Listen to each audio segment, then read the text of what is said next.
Um, so just start. Welcome everyone. Thanks for tuning in. It's been a very different, hectic year, and I know some of you have actually joining in who probably have some other full-time work commitments, especially this time of year. It's very busy. So if you are joining in, this is probably your time when you've got another job going. Thanks very much for tuning in. It's been a long time since we've had any sort of meeting like this, and since then we've actually had quite a few number of people who have joined the community umpiring team and actually haven't been part of any of these meetings. So I'll just run through some of the names that have started some of them even late 2019 and just haven't been involved because of all the COVID interruptions that we've had this year. So late 2019, we had Michael Bouquet at AFL Northeast Border, Peter Carey for the Eastern Football Netball League, and Matthew Dervin from the VAFA. They started their roles.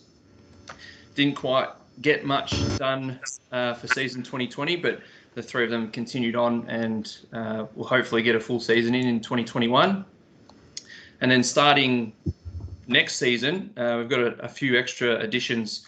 Cameron Nash, most of you will probably be familiar with Nash in terms of his state league role that he's had for the last 6 years. So Cameron's taken over the Northern Football Netball League umpires. Peter Marshall has returned to the Southern Football Netball League.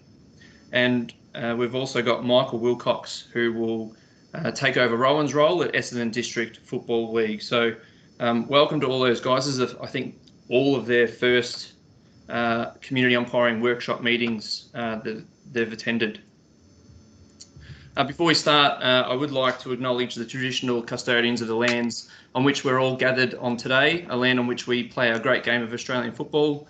I acknowledge elders, both past, present and emerging, and pay our respects to the Aboriginal connection to land, sea and spirit. And I'd also like to acknowledge Mandy Nicholson, who is a proud Wurundjeri woman, for the piece of artwork, which is a symbolism of country. So she's a local Aboriginal down in Melbourne, and this is that's a piece of artwork that she has put together and has allowed us to use for this presentation. I'll just quickly run over the agenda, so hopefully everyone's seen this. A couple of little small changes. I've had a couple of questions in the last probably week about Victorian country umpire rates, so I'll just quickly touch on that later on. And I did try to send a case study that was done by AFL New South Wales ACT on the impact of COVID. I got a couple of bounce back emails saying that the file might have been a bit too big, but I have included that in this presentation as well. So if you weren't able to access that over the last 24 hours, we will touch on that a little bit later. So we'll get straight into it. I've muted everyone. If you've got any questions, what I'll do is after each item, I'll allow some time for some questions. Hopefully with it all being sent out prior to today, everyone's had a look, and mainly you've just got questions around different things that happen, and I can skip through, most of the detail, and we can highlight and spend a lot of time on the questions that people have if they're not sure on how something is working or is going to be run. So straight up, we'll just get straight into the law adjustments. So there's two law adjustments from the AFL level that will be implemented in 2021. So player standing the mark and the location of the mark at kick-ins. From my perspective, this is just highlighted in my personal philosophy would be that if there's a law change at AFL level, it should filter down, because you'll probably have umpires who will hopefully be implementing these free kicks in 12 months' time at a higher level, and the same will go for the players in your leagues as well. Some players may get that opportunity to be, playing to these rules at a higher level. In terms of these two rules, so location of the mark at kick-ins, I would be recommending that be implemented in your leagues straight away. I think that's pretty self-explanatory. It's just an extra 5 metres from what we've had the last 2 years. In terms of the player standing the mark, ideally it would be great if, especially at senior level, this rule could be implemented, but there hasn't been a lot of information being provided just yet on how stringent that this rule will be applied at the AFL level. And speaking to a couple of people who have already had those discussions with their league administrators and commissions, that they're waiting on more information to be coming out. And I think that's a fair approach to have for everyone at this point in time with that rule.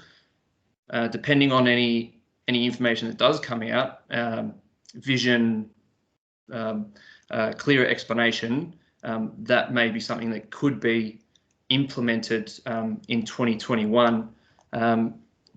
Does anyone have any questions with those law adjustments?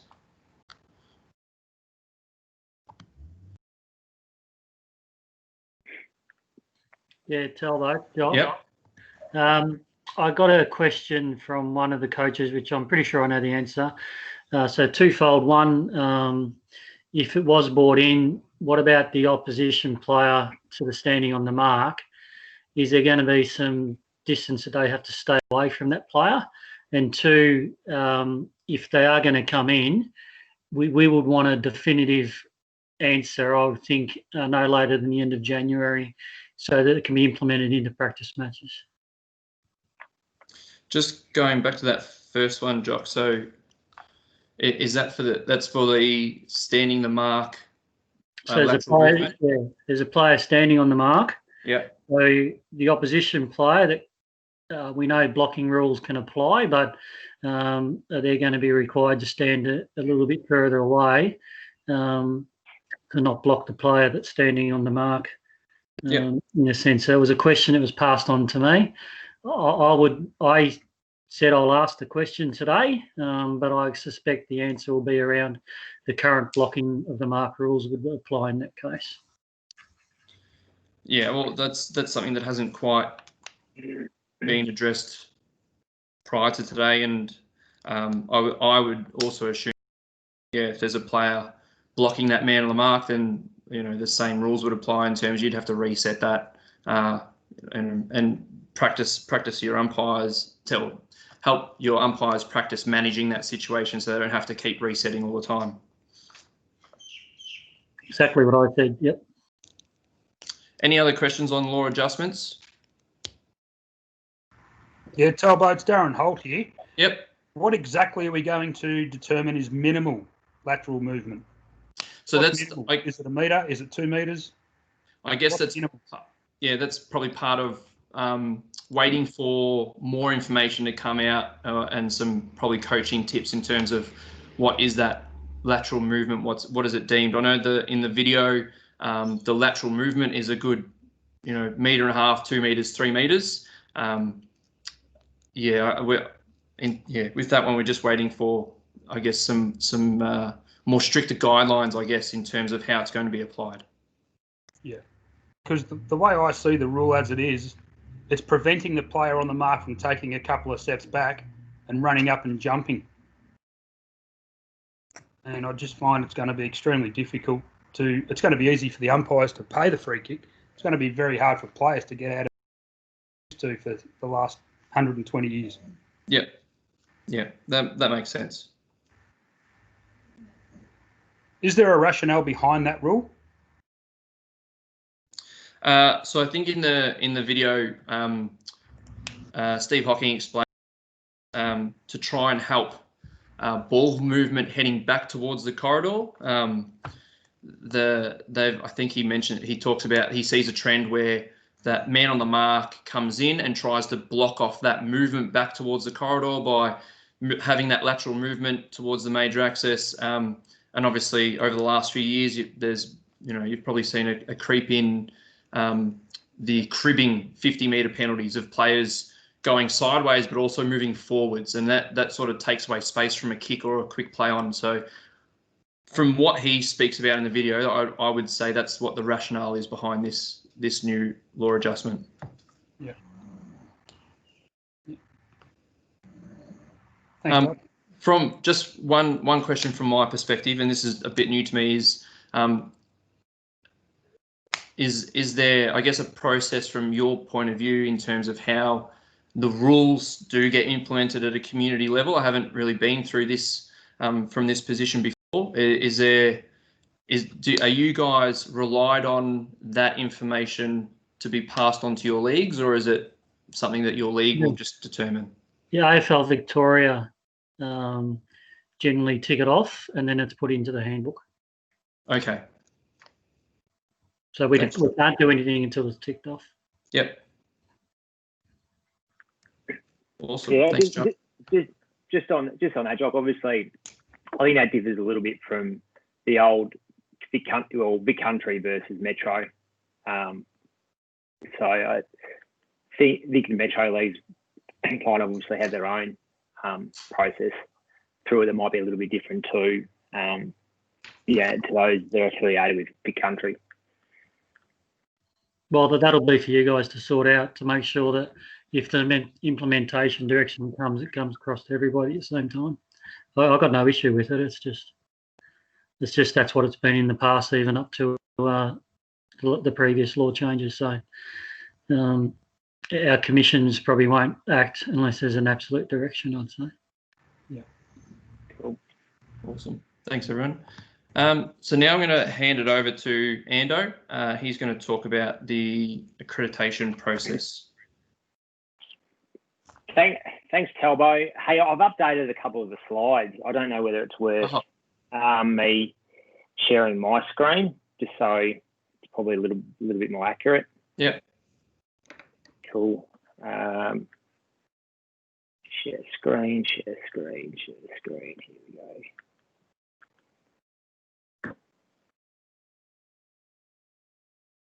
Or can I not share the screen if you're recording? It should be fine. Here we go. There we go. There we go.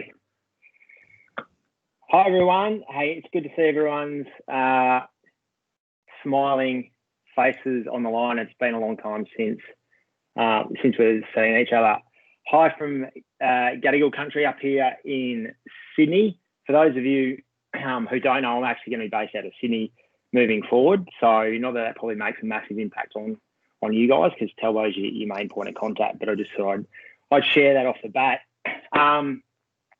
Just wanted to give everyone a very quick update around community umpiring education and accreditation.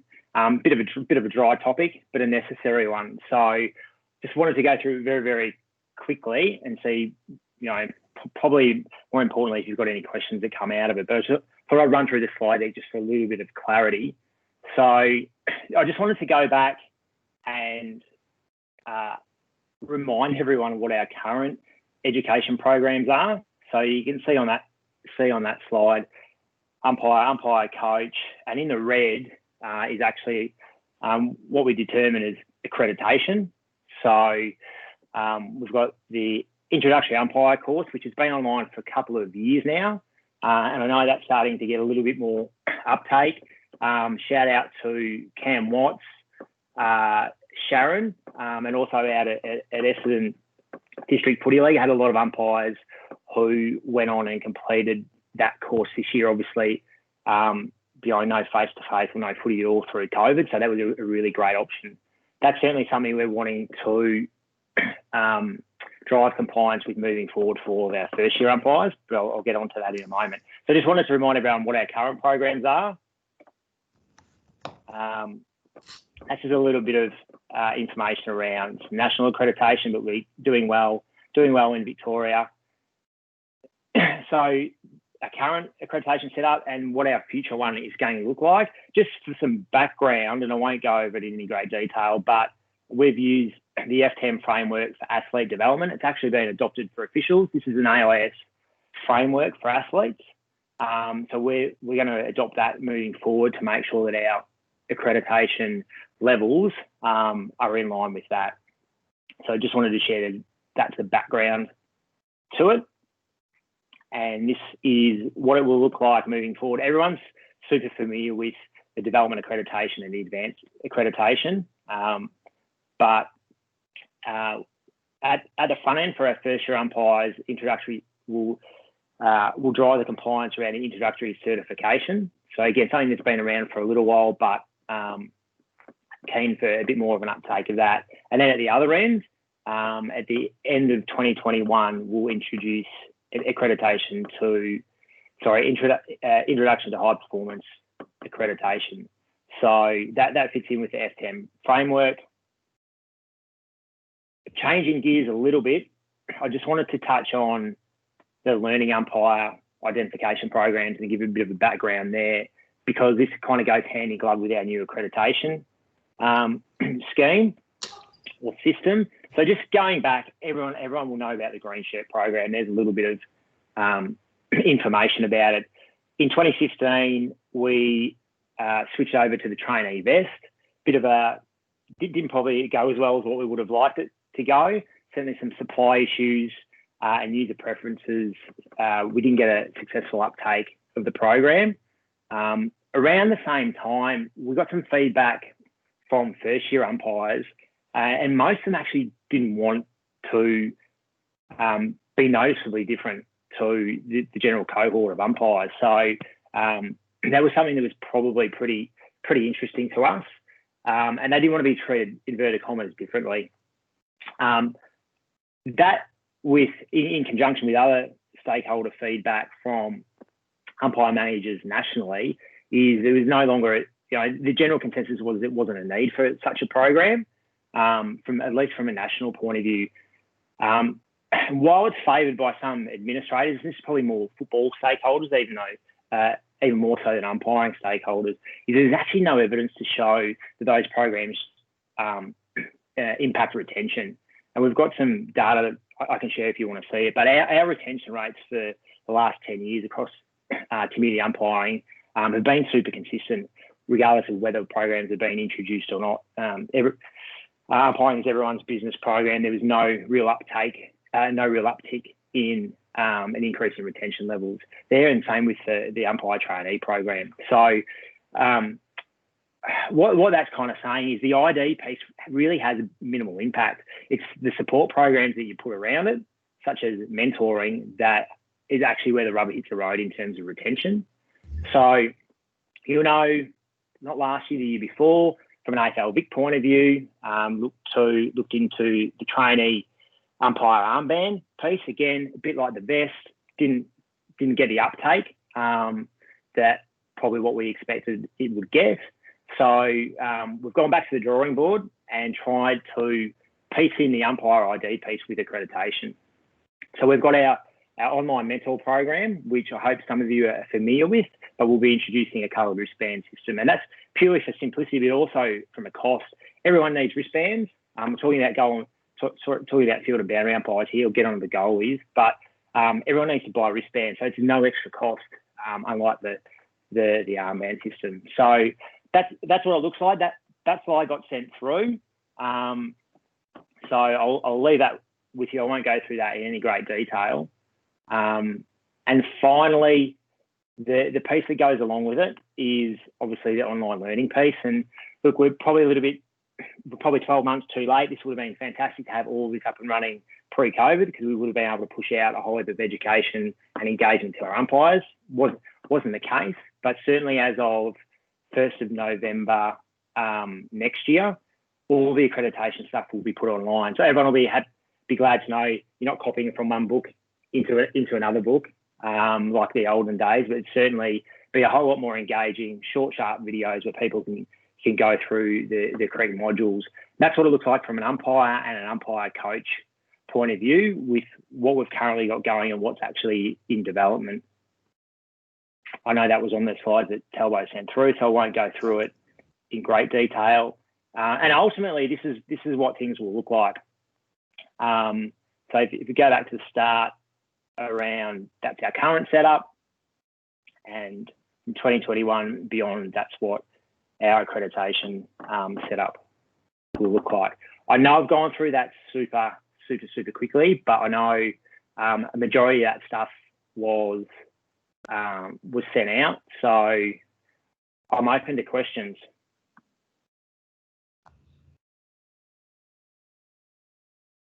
If you have any. I think everyone's on mute, Talbot, which is no, it's handy for me. Here we go. I'll go. Just with the wristbands, obviously no extra cost. But how do we, if we've got our ordering system online, how do we police what wristbands the umpires actually buy? Or are they going to be supplied? Yeah, so initially they won't be supplied because none of us have any extra money getting around at the moment, unfortunately. That is in our longer term plans, absolutely, Jock. That will be part of, part of at least hopefully for first year umpires will be part of the system. But no, it's something that we want to phase. That obviously we'll phase in over time. It's not everyone just flip over this tomorrow, particularly the development and advanced. They won't be online until next November, so there's no kind of massive rush on that. But yeah, look, in terms of policing, I hadn't necessarily thought about that, but we certainly encourage first year umpires to slap on the red wristbands rather than green wristbands. So look, it's like anything, it's going to take a little while to phase in. It's not going to happen overnight. So yeah, I guess we just have to work through that a little bit. If we're ordering gear for stock next year, are they available from Project in the different colours for us to order an amount? Yeah, so currently the red are, Jock. The yellow isn't. Obviously green's available everywhere. The yellow isn't. The yellow isn't at the moment. But the red's available. The red's available now, absolutely. Just to give you a little bit of an example, here in New South Wales, we've got first year umpire packs. We've simply swapped out the green for the red wristbands there. They buy a bundled pack, so that's an easy way to kind of transition them over. I know South Metro have a pretty well established wristband system as it is, so obviously pretty easy for those guys to implement. But yeah, again, don't expect it to be implemented overnight or even this season. People will jump on board, as they will in their own time. But we're doing it because we want to reload the accreditation piece. It's something that's gone a little bit stale, I think, over the last few years. It used to be, a real feather in your cap to get your accreditation and your certificate. We want to reload that. So, presentation nights, we've got umpires being awarded their certificate and their coloured wristbands for subsequent years. And generally footy stakeholders, and not so much us in umpiring, but footy stakeholders tend to really like the ID piece. And the wristband, it's very subtle. So we're hoping, those first year umpires don't feel like they're being completely, they completely look different. It's very, very subtle. So it's the whole idea of having that structure is to try and meet as many needs as we can in terms of having a first year umpire program, and then being able to transition that up through the different accreditation levels. Sorry, it's Brett up in the Golden Valley. Is there going to be an education program for the general public on the wristbands? Because it's okay for us to know what they are, but what about the public? Yeah. Over time, absolutely, Andrew. There will be. It won't be this coming season. We just don't know how much everyone's going to adopt everything. So obviously budgets are super tight for everyone. But certainly as the season gets going and they're up and out there in community footy, we'll be able to grab some vision, grab some imagery, and be able to make up some some marketing materials to be able to support that. Is it something we could put into the footy weekend programs that they give out at the gate? Yeah. I mean, if you guys are going to run from the get go, look, absolutely. Pop it in. Pop it in the barracker or whatever your local record might be, etc. So we'll certainly get there with the materials, but first of all, we're keen just to be able to phase it in.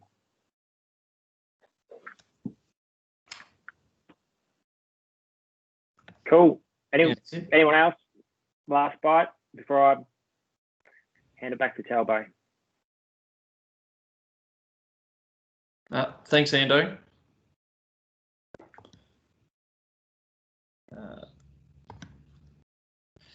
Okay, skip through this now. So two field umpire support positioning. So I sent through the, I guess, that detailed page about the changes behind that. So what I've done is, for those that were at the coaches conference earlier this year and saw the 3 umpire presentation, I've pretty much done the exact same presentation, but compared the old 2 umpire system positioning at stoppages versus the new system, and then how that links in with the 3 umpire system. Basically, the rationale behind it is that the 2 umpire system is based around trying to stay along the major axis as much as possible. 3 umpire system is about getting into the best decision making position and creating an angle. The transition between these 2 systems is tough, especially for someone who spends a lot of time doing 3 umpire and then goes back to do a 2 umpire, and vice versa, someone who spends a lot of time doing 2 umpire system and then ends up moving to a 3 umpire game. The positioning systems are very different and hard to comprehend. By changing this 2 umpire support position to basically emulate the 3 umpire system, you're going to also create consistent coaching messages as well. So you're no longer coaching 2 different systems, you're coaching 1 system. And with 2 umpire system, you basically just have 1 umpire not on the field at the time. Don't have to change anything else. And it goes back to, you'll have that umpire now in a position of influence to make the best decision. I'm not going to go through all of these slides coming up. I am going to send them straight away after we finish. This is the similar presentation I gave at the coaches conference. All I'm going to just try and explain is how I've set it out for you to use with your coaches and education for next year. So again, I've sort of just set up a scenario. So this one here is stoppage positioning. It shows the umpire and control, which is generally yellow. The arrow is the direction that they'll move from the stoppage, and then the other umpire will be the supporting umpire in their position of influence. And all of these new scenarios are having both umpires create 2 different angles. The old system generally had the supporting umpire, or the outer zone umpire, looking in a similar angle to the controlling umpire, and you weren't capturing the whole contest. So the first scenario, so we've got a mid-zone ball up near the end zone, and the ball ends up moving to the long side of the ground. So this is the old 2 umpire positioning, where the controlling umpire would back out towards the major axis. The supporting umpire would actually be somewhere around that major axis already. When the ball's moved to the long side, both umpires are moving in that, I think it used to be, described as the rubber band movement, trying to stay together. The new 2 umpire system will have the supporting umpire actually flip to the other side of the contest to get that different angle, a position of influence. Controlling umpire stays the same, moves towards the major axis, and as the ball moves away from the contest, that's when the supporting umpire or the near end zone umpire will actually start to move back towards the major axis for general play. And then the next slide will show how 3 umpire system matches or mirrors the 2 umpire system. So it's basically just an addition of a 3rd umpire for the 3 umpire system. So this is what this presentation goes through. It just goes through the old 2 umpire system position, the new 2 umpire position, and how that fits in with the 3 umpire system. And it goes through all different scenarios. So this one's mid-zone ball up, ball goes to long side. Next one is a mid-zone ball up, where you've got the far end zone umpire situated on the major axis. So that's going to be a no change. And then again, it shows the 3 umpire system. So there's going to be some scenarios where there's no change to the 2 umpire system, depending on where that support umpire is. And then we'll go to a new scenario. So that's the old 2 umpire, the new 2 umpire, the 3 umpire. And then it shows the far end zone umpire and 2 umpire, so there's no change to to 3 umpire. Does that make sense to everyone? Yes, makes sense. Excellent. Are there any questions around the new 2 umpire positioning?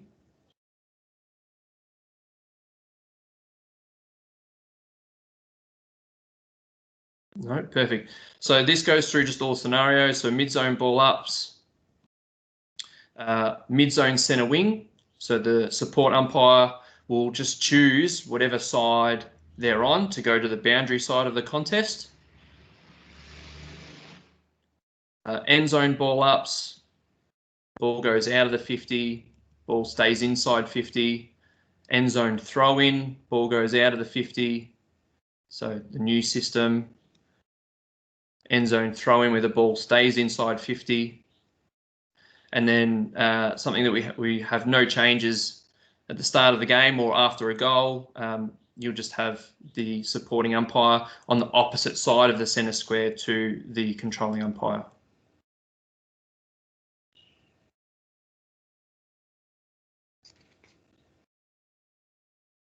The other no change is boundary throw in, where the supporting umpire is actually the far end zone umpire. So there's no point having the controlling umpire swing back towards the long side of the contest because if the ball goes inside 50, it's a long way to run. So if it's a boundary throw in the mid zone, you just assume your normal 2 umpire positions. And the same with the ball if the ball goes towards the 50. So no questions or queries about 2 umpire system?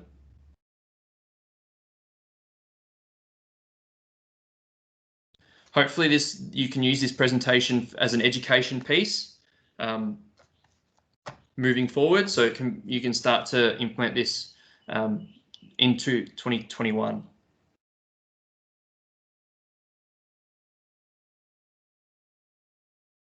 Okay, academies. I'm not going to go through every single slide here. Hopefully you've all read them.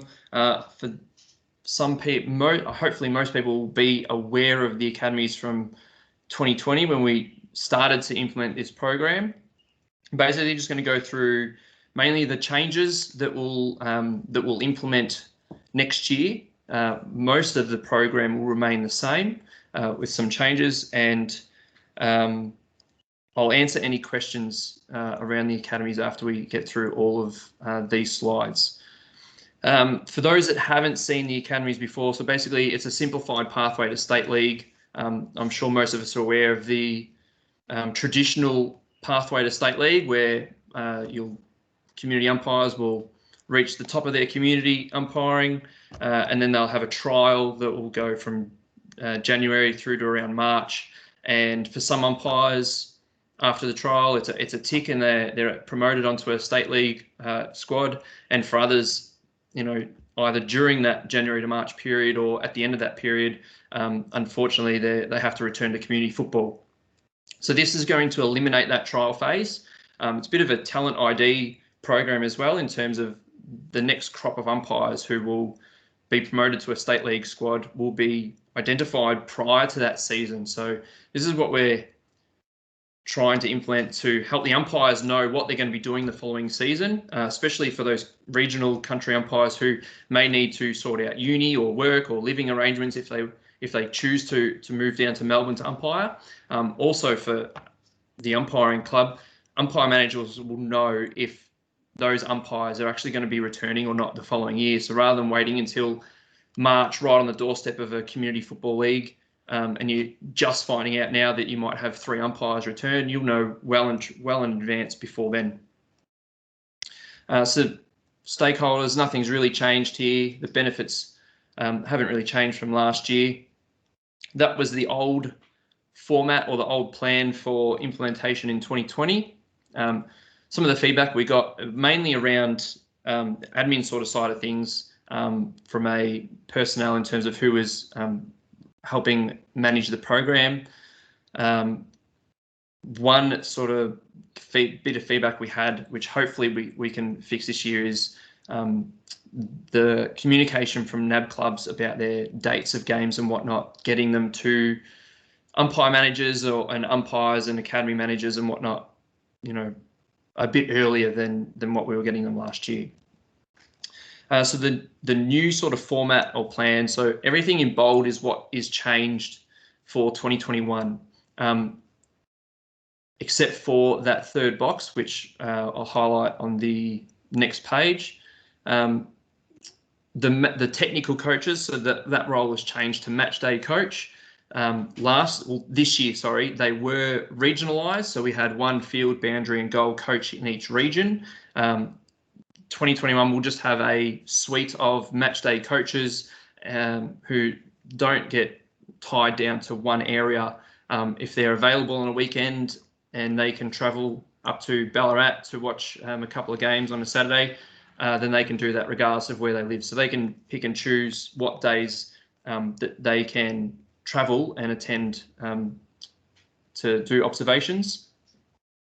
The PD side of things, we were hoping to try and tap into the NAB League development programs and sessions that they hold with their players, but we found that a lot of the NAB clubs were quite inconsistent with what they did or how they did them, or if they even did them. So for 2021, what we're going to do is we're going to copy what the female mentorship program did this year and hold online sessions. So the female mentorship program was able to continue to proceed this year with all the females that were part of the different academies, and they met throughout the winter, had different guests, different speakers. They met online via Zoom and were able to continue their program. So we're going to implement a development program online for umpires in 2021.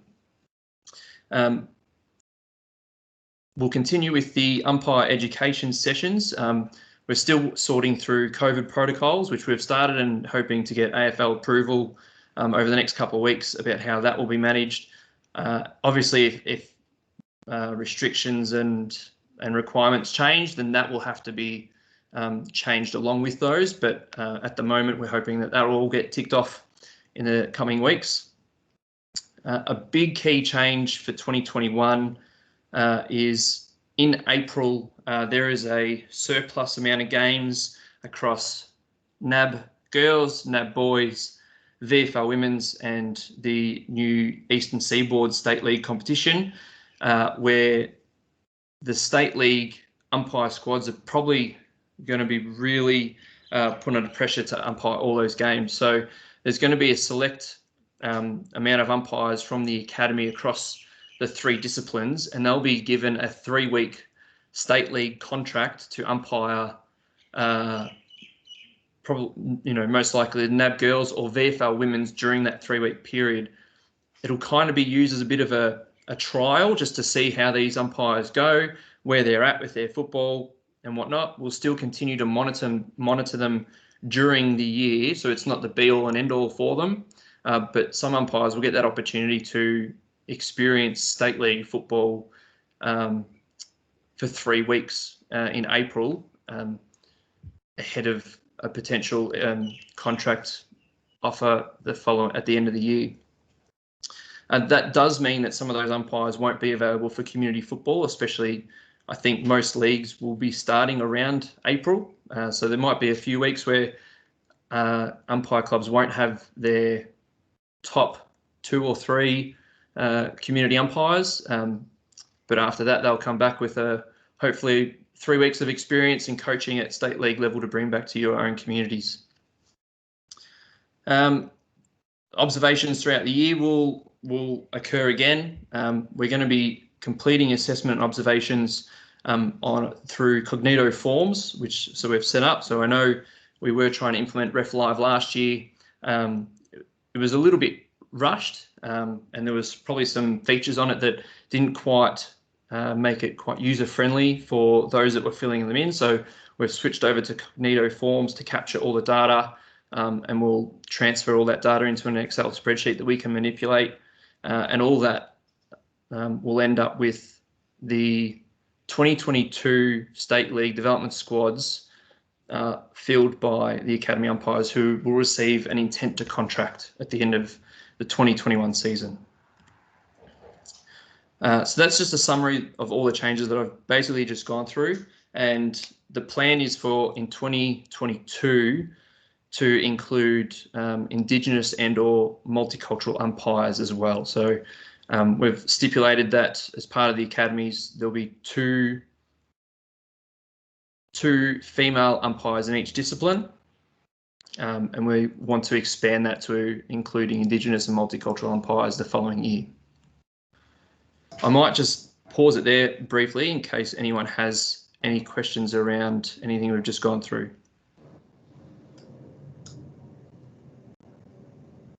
Hey, Talbot. Yep. Any indication of how many umpires the State League Talent Pathway will need over a 3-week period? Not as yet. I'm fairly sure the last time we spoke to Michael Jennings, he was still in the process of confirming squad numbers.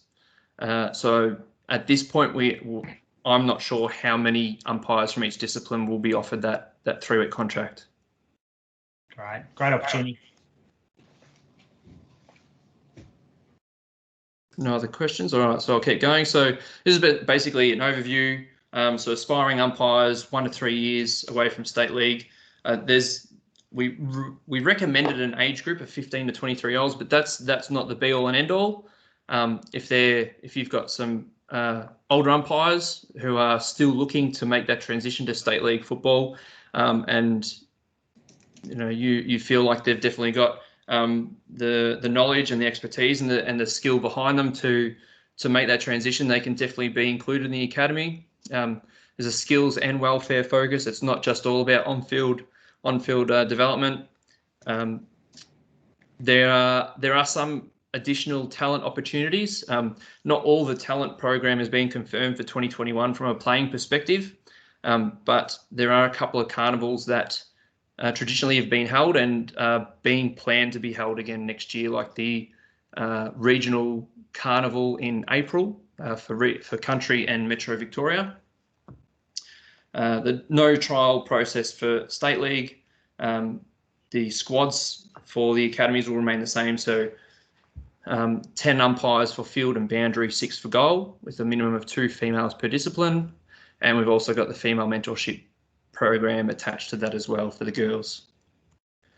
The academies have not changed in terms of the alignment with umpire clubs from last year. So Bendigo will have ties to Sunraysia, Central Murray, Central Vic, Murray Bushrangers, Northeast Border, Goulburn Murray, the Rebels, Goldfields, Western District, Wimmera. Geelong will be Barwon, Eastern Rangers with Outer East, Gippsland with Gippsland, and Dandenong with Southeast. The Metro alignments have remained the same, with one small difference. It was highlighted to us that there are quite a few Yarra umpires who actually live in the Northern Knights region, because they're split across both regions. So for umpires that are nominated through the Yarra Juniors, if they live in the Northern Knights region, they can be included in the Northern Knights Academy along with the NFNL umpires, or they can be part of the Oakley Chargers Academy with the VAFA umpires.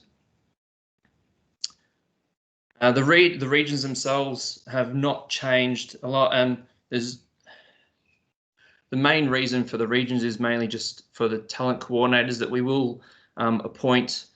They'll have three academies to look after again, so that hasn't changed. What we have done is we've tried to make the roles of each person a little bit more explicit in what's required. So for 2021, the academy coordinators, we've tried to sort of stipulate how many hours may be needed in terms of admin, what games to attend or what sessions to attend, what they might need to organise, and whatnot. Same with the talent coordinators and match day coach. We've stipulated an amount of observations that we think is reasonable and manageable throughout the year, depending on who they are, how many hours that might include in terms of match day and doing some reporting post that at home. and we've got all the rates there. So we're trying to be a little bit more transparent in that regards with those people who take up those roles. And we've also included some travel rates that we'll include on top of that for those people who need to travel from that are based here in Melbourne and will need to travel out to country locations. What we are going to change with the education sessions is we're going to group 2 academies together. What we found is that there were probably, and this doesn't apply to all academies, but there were a couple of academies where the numbers that attended the education sessions just were a little bit low, and it actually made it quite hard for the skill drills and the engagement to be extremely beneficial. So by including a second academy, hopefully we're guaranteed numbers that will actually make the skill drills relevant and interesting and actually assist the development. So when the academy coordinators are appointed, it'll be up to those 2 academy coordinators from the 2 academies to just determine what location they want to meet this year, where the venue is, what day and whatnot, and then they can sort out an alternate arrangement where the following year they might go to a different venue depending on what they want to do. Just going to let someone in very quickly.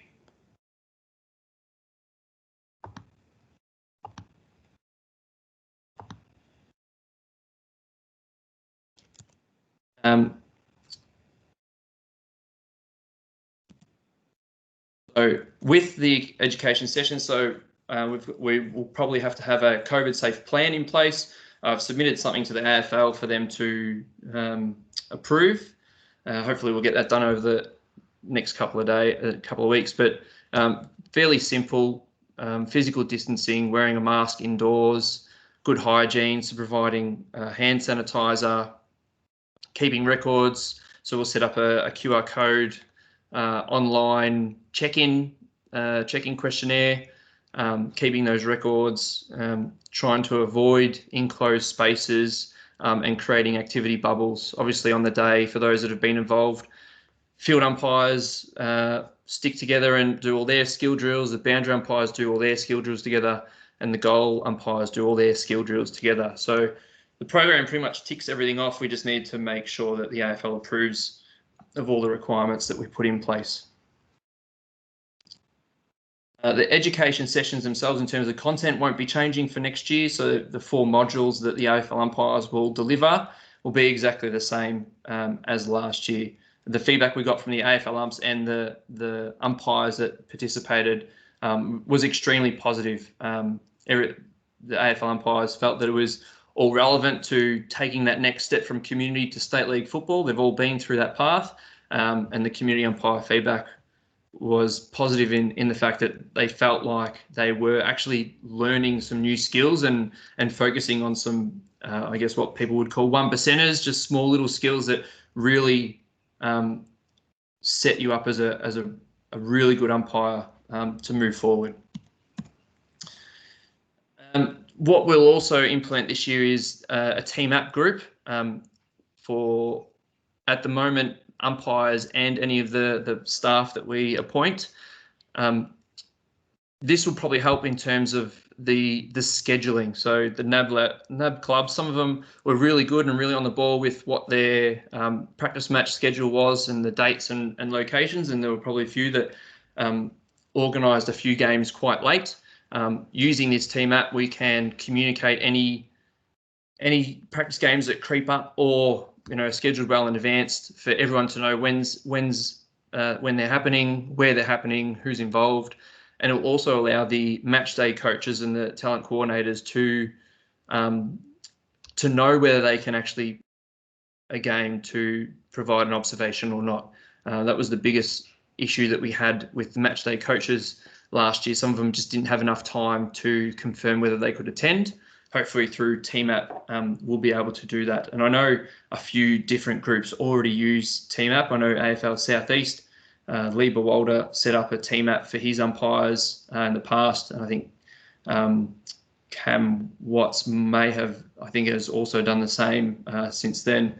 So Team App has been a really good resource to use in terms of communicating to a lot of people very quickly.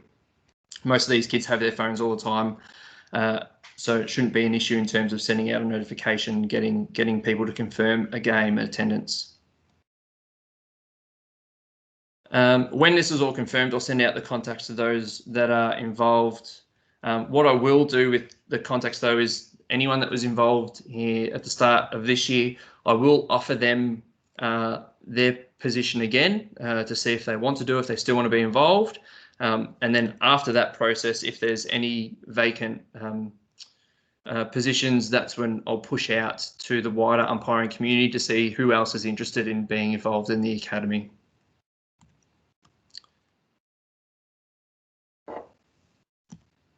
And probably the last part of the academy, so the development program, so the female mentorship program went ahead in 2020, which was fantastic. So that was run by Libby Tuvey, and Eleni and Chelsea assisted that program. I think it was on a monthly basis. They had a Zoom meeting and different guests and speakers. So we're going to be pretty much doing the same thing for the broader academy umpires. At this stage, we've got 5 core units. All of these units are linked to the AFL umpiring talent capabilities matrix. So that matrix is made of on-field and off-field units. So we've picked out 5 of the off-field capabilities, and we're going to tailor 5 sessions to those capabilities to try and start that consistency from community level all the way through to the AFL umpires and what they're expected to be developing. So we'll have a leadership, personal resilience, communicating with influence, self-discipline, and a giving and receiving feedback development session. So those will be all done on Zoom. And then we'll also have a few additional sessions where they're not just compulsory and anyone can turn up. If there's only 20 umpires across the state that want to sit in on one of these sessions, then 20 it is. These aren't all confirmed, but these are the ideas that we've got and trying to hopefully get facilitators for, and hopefully they're going to be topics that are going to be interesting to these particular umpires at their level. Getting some AFL umpire feedback, hearing from someone about the fitness side of things. It's probably the #1 question that a lot of community umpires ask is, what do I need to do for training, and how do I prepare, and what do I do for recovery and nutrition?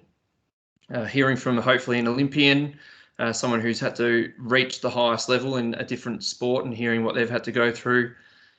Hearing from some different referees across different sports, finding out what's the same, what's different. So learning from other codes, avoiding burnout, trying to find that balance of being an athlete and also having family or dealing with work, having a social life as well, and then getting a coach's perspective as well. And lastly, just on the academy, so here's our intended timeline. Over the next couple of weeks, just before Christmas, I'll confirm the program, the academy managed coordinators, the talent coordinators, and the match day coaches. And then starting next year, I would assume that most of the academies will just roll over the umpires that were involved in 2020 to 2021, depending on if those umpires want to stay involved and are going to continue umpiring next year. And we'll start to get all those umpire details by the 5th of Feb. And then we'll hopefully have the education sessions planned for Feb and March, as well as some practice matches, and we'll start the online development sessions as well. So that's the academy changes in a nutshell. Are there any queries or questions about the academy program?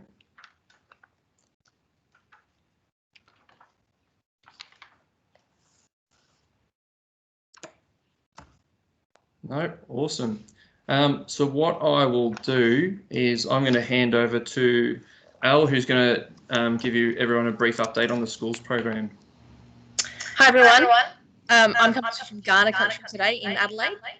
So you can see a beautiful sunny day here. We're very lucky. I guess I want to update you on the Basic Umpires School program for 2021. I have to apologise. I'm hearing myself 3 times over. Basically, Talbot reinvigorated the Basic Umpires program last year, and I just put another bit of a spin on it for the year coming, just to make sure that we are hopefully transitioning as many students from schools into their local community umpiring clubs. The next year's program will consist of 4 lessons rather than 6, and hopefully be full of fun and engaging activities, as we said, to hopefully transition as many as possible. You would have seen in the pre-reading that Talbot sent through was the Basic Umpire implementation flowchart. So that's applicable to you guys in terms of I receive the booking request from the school, I forward on to you guys, then it goes on to a UDO from you. Hopefully the UDO connects to the school and delivers the program, and then the next part for you guys is the invoice. So as a local umpiring club manager, you're asked to invoice the school for $280. Just as a reminder, $200 of that goes to the UDO for delivering the course, and $80 goes to your local community umpiring club. That's all in that flowchart. Along with the pre-reading was also the 2021 Basic Umpires Course Schools Program flyer. That's a flyer that's sent out to schools. So just that you're aware basically what schools are getting and what essentially they're signing up for when they then contact us to then essentially contact you. As per this year, we'll be running a UDO training day in early February, and it'll very likely be at Vic Park, but we're still waiting on AFLW fixture to basically book that in. And obviously we've got some academy talent education sessions as well. So we're just working out the dates and details for that, but I'll be letting you guys know as soon as possible when that training day is. And I would encourage you to ask a range of different umpires. Obviously, we've had a few that have been involved consistently in the last few years, but it would be great to open it up and see who might want to join in, particularly if you do have any umpires who are training teachers at university. It's a really good opportunity for them because they get to have a bit of a step into a school. They can put on their CV that they've run a program in a school, and it also means that you've got confidence because these umpires are actually trained to be teachers, so they're actually preparing to deliver content and make it engaging to students. So there are obviously some really good options, but obviously anyone who'd like to do it, we'd love to be involved. I'll email you all the details about that confirmed. I've also had lots of schools already put requests in for term 1 and 2 next year, and a number of you will have noticed I've forwarded them on to you, and I'm hoping that you've got onto the UDOs who have been able to kind of get back to you for that. If you have any questions about the whole program or the booking system or anything along the way, please let me know. Obviously, the aim of the program is to transition as many students to the local umpiring clubs as possible with essentially as little manual workload and as little cost as possible for the umpiring clubs. So that's the plan. And we've got lots of schools who are really keen to get involved. If there are others as well, on that flyer, there's a booking link again to Cognito Forms as to how they can book in, and we would encourage you all to go through that booking system so that we can keep track of which schools actually participate in the program. But again, we want as many schools to be involved as possible and as many umpiring clubs as possible to hopefully, I guess, as I said, transition as many students into our local umpiring clubs as possible. So there's not really much more to update you on in terms of how that looks. Are there any questions about that program or the UDOs, etc., for me at the moment? Just probably one question around any programs that were booked this year that would have had to be cancelled. Is there a way of communicating with the schools to see if they're on board for 2021? Really good question. When I came back from stand down at early November, I emailed all of the schools on our list and just said, unfortunately, obviously, we weren't able to run any programs in 2020, but if you would like to rebook or you'd like to book in for 2021, I gave them the link. So most schools that actually were booked in have gone and booked in again. And so hopefully I'll send another email now that we're getting toward the end of the year. Most of the schools at the moment, they haven't quite got their timetables for next year, which is why there's been a little bit of emailing back to say, yes, we're keen, but we can't quite book in yet. But I've had a few schools who have said as soon as they find out their timetables, even early next year, they were hoping to book them in. So fingers crossed that most of them that did book in for this year will still go ahead with next year. Cool, thank you. Delaney, the UDOs, I might have missed you. Have they all been recontacted by you, or are we doing that? I've recontacted all of them and asked whether they would like to be involved again next year. Most have replied and said yes, or some have confirmed they can't. But essentially, I'm hoping that at the moment, if we get requests, push them out to the same UDOs at this point, and then we'll hope that they'll still be able to make that work. Again, when we've confirmed the new UDO training day, again, we'll let you guys know that, and we hope that you can push that out to as many umpires as possible, and then hopefully we'll get a new set of eyes and ears as well for next year.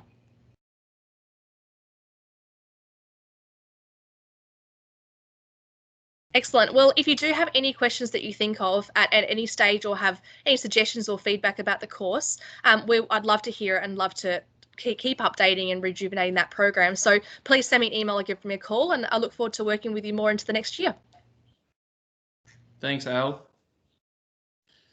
Just 2 more items to go. So the next one, this is only applicable to all the country umpire clubs. I've had a couple of questions about the umpire rates for 2021.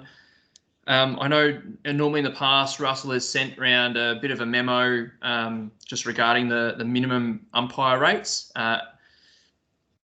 At the moment, what Ando and we've started discussions with AFL Vic around COVID impact with community football in different regions, how that's affected leagues and clubs, and what the flow-on effect will be. So we're still in discussion with AFL Vic around what the umpire rates may look like in 2021 and moving forward. So just bear with us on that one. There's a little bit of info to get through behind the scenes. Finally, so also had a couple of people express, I get COVID impact issues. So we haven't had footy in 2021 except for South Metro Juniors, who've just had a 4-week little mini footy carnival, which was brilliant.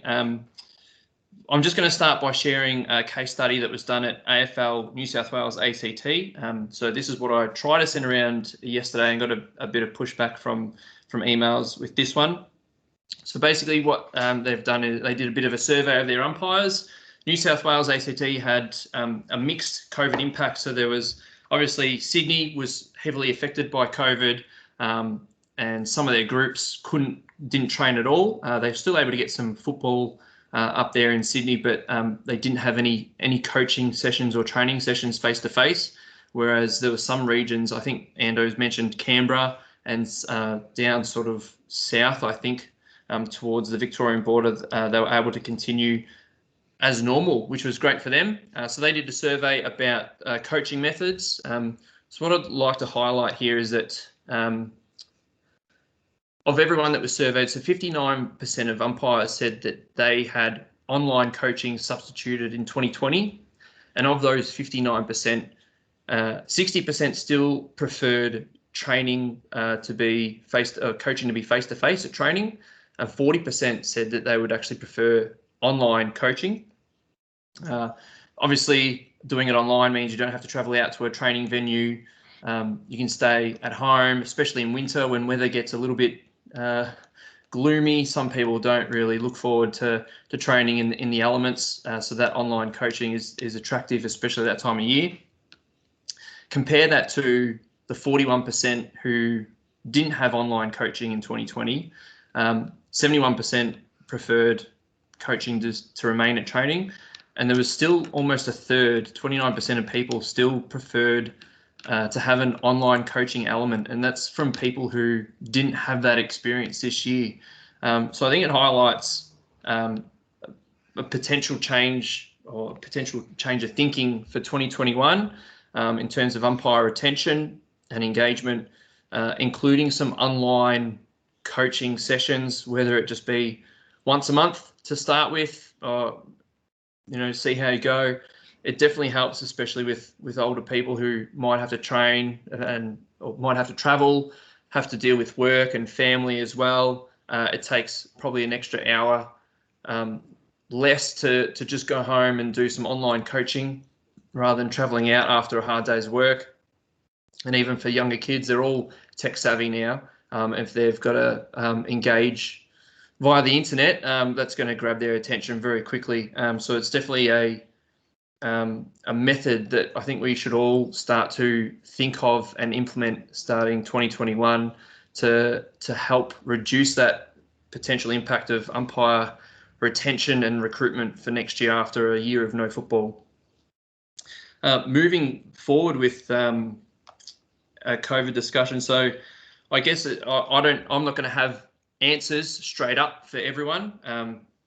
There's still a lot of things that will have to play out down here to ensure that footy goes ahead and what happens with training and clubs and venues and whatnot. But I guess I just wanted to allow some time for some people to maybe point out some of their concerns that they might have with the COVID impacts, and it might be something that I'll be able to chase up very easily and provide some answers for people. So I guess I'll open it to the floor now for people who want to bring up anything that they're a bit wary of. Hey, Talbo, just before people ask some questions, just for clarity, these results and why we wanted to share them was, so out of everyone's survey, people weren't saying, oh, I just want to go to training or I just want to do online stuff. We asked, in the future, what do you want training to look like? And this is what people came back with. So even those people who didn't have online training said, we want online training to happen a third of the time, but we want to go to training the rest of the time. So it's a combination. It's not one or the other. It's not some people said they would rather go to training and some would say online. It was actually really interesting. Those people are saying, no, we want some online content. And that's just how frequently they were after it. So I just wanted to clarify that one for everyone before they ask any other questions. Thanks, Ando.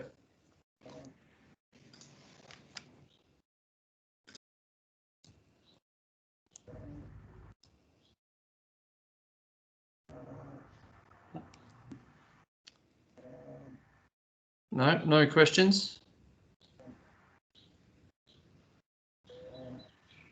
Well, if something does come up over the next, especially a couple of months when everyone starts to return to training and whatnot in late Jan, please do reach out and we can try and chase up any info that you may need moving forward.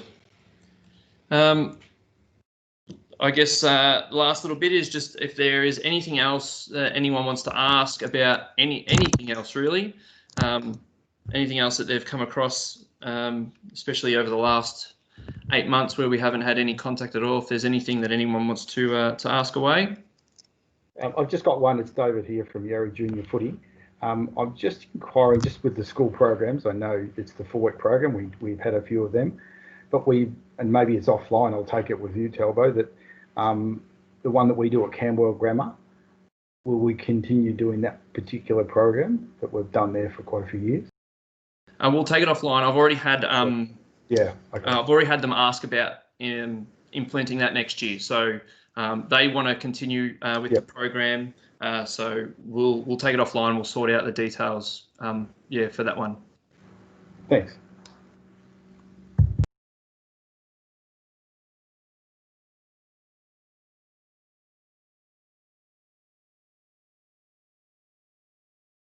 Okay, well, it sounds like there's no other questions. So thanks again, everyone, for tuning in. I know I scheduled the meeting for about an hour and a half. We've got about 20 minutes before that finish, which is brilliant. I was hoping it would cut a bit short.